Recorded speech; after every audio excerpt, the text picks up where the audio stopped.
எப்பயும் ஒரே மாதிரி தேங்காய் சாதம் செய்யாம நல்லெண்ணெய் பிளேவர்ல தேங்காயும் வரமிளகாயும் பொடிச்சு போட்டு இந்த மாதிரி சிம்பிளா ஒரு தேங்காய் சாதம் பண்ணி பாருங்களா, செம்ம டேஸ்டா இருக்கும். நான் இன்னைக்கு 1.5 டம்ளர் அளவுக்கு சாதம் வச்சு நல்லா ஆற வச்சு எடுத்து வச்சிருக்கேங்க. இந்த அளவு சாதத்துக்கு ஒரு மூடி தேங்காய் முழுவதுமா தேவைப்படுங்க.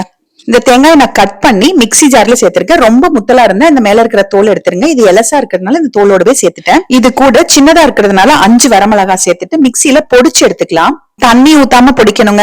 இதே தேங்காய் நீங்க துருவி வச்சிருந்தீங்கன்னா முதல்ல வரமிளகாவை சேர்த்து ஒரு ஓட்டு ஓட்டிட்டு அப்புறம் அந்த தேங்காயும் சேர்த்து ஒரே ஒரு ஓட்டு ஓட்டி எடுத்துக்கோங்க.